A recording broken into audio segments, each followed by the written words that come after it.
Hi, I'm Caitlin and this is Book Chat. So I'm filming this because I really wanted to do this Top 5 Wednesday topic, which is top 5 books that I would like to see as TV shows. You guys who have been following me for a while might remember that I actually have done this video already the first time this topic was up, but I love this topic so much and I've read books between last time I did this topic and this time that this topic came up, and I really want to talk about it, especially because I've been thinking a lot lately about what it takes to take a book and make it into a good TV show. You guys have probably heard that the Throne of Glass series has been sold to Hulu as a potential television show. And that'll be interesting to see how they adapt it and what they change and what they don't. But also I have been in the process of reading 11/22/63 by Stephen King, and before I had ever picked up the book, I heard there was a TV show and I was like, yeah, of course, that's an awesome concept, of course it would make a great TV show.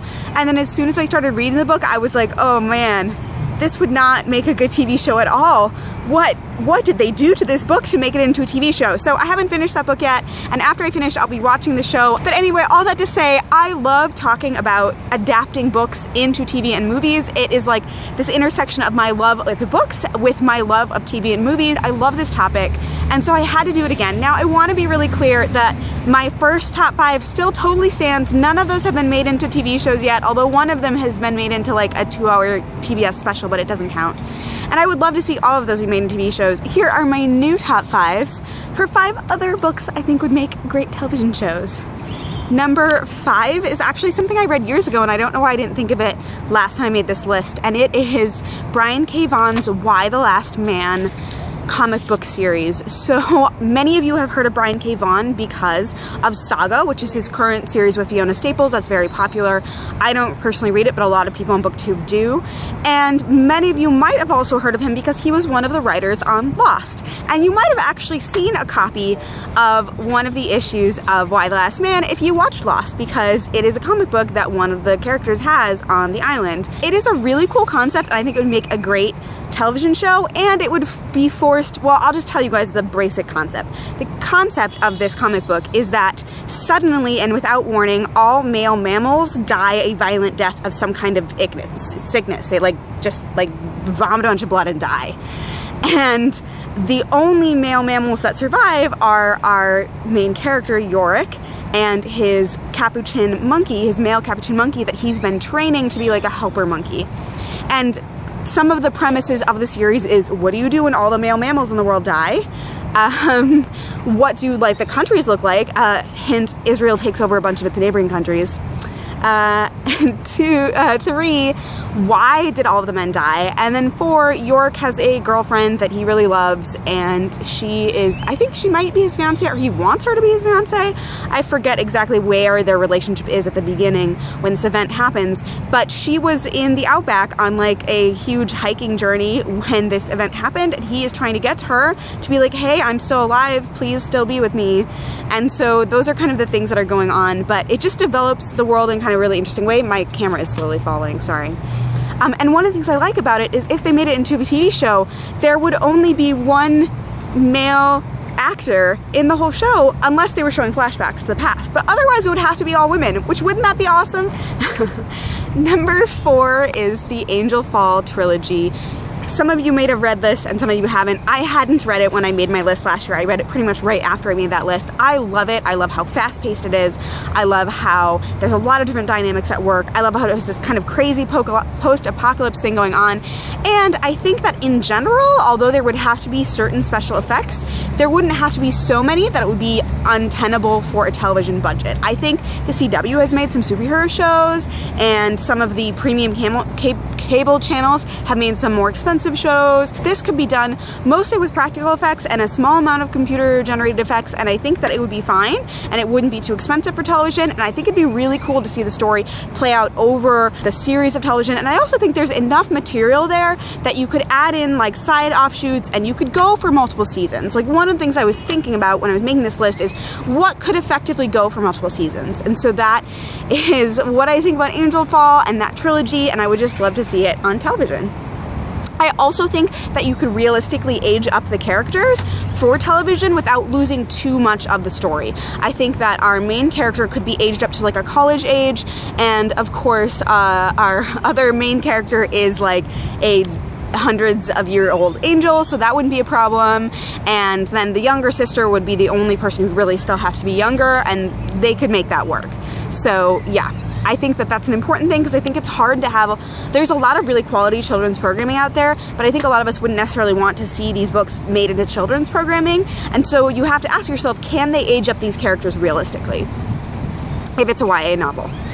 My number 3 is something that is a little bit of a cheat, because I kind of am just saying I would like to see a television show based on this person's life, but this source material is also based on this person's life, and it does kind of have a cool way of being told and a cool narrative, and that is the March series of graphic novels by John Lewis, Andrew Ayden, and I forget who the illustrator is. I'm really sorry, but I will put the information down below. Anyway, this is a really awesome, eye-opening series that, well, eye-opening to me, which is kind of a problem. But anyway, series that is about the civil rights movement, and I think it would be, and specifically through the lens of John Lewis, who at the time was one of the youngest leaders in the civil rights movement and was a college student, and just reading this shows you not just like how the civil rights movement happened, a lot of things about the civil rights movement, details about how they organized and like the work that they put into it, but also what it was like to be a young person in the civil rights movement and what it meant to be a college kid going out and doing these things that were hugely influential but still being so young. And I think it would be so interesting to see this historical piece of recent history on television in this age when we have so many protest movements going, we have things that where we're still trying to make progress in race relations in America. It would be awesome to be reminded of how things were done in the past and to see it on television in a way that would be open. I would ideally love to see this on network television. Book number 2 is kind of the wild card of all of these, and so you guys will have to let me know down below if you've read this book, if you think it would make a good television show. But it is another one where I think you could feasibly age up some of the characters, or because it's historical, you could have them at their normal ages but just get it to work. And the book is A Madness So Discreet by Minnie McGinnis. So this book is pretty dark. It's actually this story set in an asylum, and it's at the beginning of kind of the advent of criminal psychology, and I think there's a couple things that work well with this. It's a historical piece, and some of the basic and premium cable channels have been like doing historical shows to kind of be like, hey, look at this prestige, and it would be kind of cool to have that. But also it's like the beginning of criminal psychology. That random person here, I will block her. Anyway, and I think that criminal psychology is like, and criminal psychology procedurals are like really popular in general on television as well. So it'd be interesting to see if you could kind of combine those elements and make something really cool. It's set in an asylum, and there's like 2 kind of protagonists. One is the doctor who wants to be kind of a criminal psychologist, and the other is a girl who has kind of a dark past and dark things in her past and is kind of wrongly in the asylum because of those dark things and the fact that they have made it inconvenient for her to be with her family right now. That's all I'm going to say, because I don't want to get too many spoilers, but basically what ends up happening is in order to escape kind of the dark things in her life and past, that girl ends up pairing up with this doctor, and they are kind of trying together to discover who criminals are by like looking into their psych patterns and kind of getting in the mind of these criminals, and some things that I really like about the idea of it as a movie. So one thing that's really cool is that there's actually no romance in this book at all. The 2 main characters are male and a female, but they have a completely platonic relationship, and it's actually kind of cool and refreshing to see, and I could totally see them kind of having like in a darker kind of a buddy investigator thing going on, and it'd be really cool to see. I also feel like this book has a plot line that gets wrapped up in the book, but easily it could be stretched beyond that in other ways, in other cases, and other things. And so I don't think this book is a standalone. I don't think that Minnie McGinnis is planning to write more in this and make it into a series, but it definitely could be expanded beyond that by a television writing crew. And I think it would be just really interesting to see this kind of aspect that's like the beginning of criminal psychology, plus like asylums that people are always kind of curious about, plus a little bit of historical stuff. And I just think it would be a really cool fodder for a television show.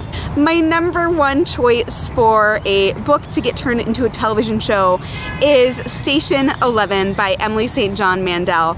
Oh guys, I had not read this book until May of this year. I buddy read it with Christina from Christina Marie, and I loved it. This book was so wonderful and so beautiful, and I feel I could basically just talk forever about this book and why I think it might be interesting in television, but instead I'm going to sum it up by suggesting that this could be the next The Leftovers, but significantly less depressing. I don't know if you guys know what The Leftovers is. It was a book that was then adapted into an HBO television show, and I watched one episode of the show. I was like, the premiere episode, I was like, wow, this is really well done, this is really beautiful, and this is really depressing, and I don't think I can watch any more of it because it is such a downer. Now, one of my favorite television critics, Alan Sepinwall, loves the show The Leftovers. You kind of see his reviews of it, but it is such a downer, and it was never super successful, but they did have multiple seasons because HBO kind of allowed them to have their artistic vision. Anyway, I would love to see someone be like, who has that kind of dedication to make a beautiful, interesting television show in the kind of vein of The Leftovers, get to work on adapting Emily St. John Mandel's Station 11. I think this book similarly has an interesting structure with a lot of interesting things happening in it that deal with a post-large event happening that has made the world much more insular and smaller and made people question kind of where they're at in society and figure out whether or not to survive. But I think that it covers different topics. It's significantly less sad and meaningless, and it also just has some really interesting ways that you could tell the story if you were willing to put the budget into it, if you were willing to put the artistic time and integrity into it. And I would love to see it made into something like The Leftovers, but less like, I can't even explain to you guys how depressing The Leftovers is. It's just like, so it's such a downer. It really is. Anyway, that is the end of my video, but thank you so much for listening to me ramble on and on. I just have such a passion for these kind of things, and I would love to hear down below what books you would love to see made into television shows, what books you've heard are going to be made into television shows that you're excited about, and even what books have been made into television shows that you like to watch or that you've loved. Anyway, thanks so much for watching, guys, and I will talk to you guys later. Bye. Except it means that I get to sound fancy when I talk about television and movies now. And then I picked up March and I read it and I was like, what? Where is my Boxers and Saints television show? Where is my The Black Count television show? Where are you? Where? I would also take The Black Count as a Broadway musical. And so I would listen, blah, blah, blah, blah, blah.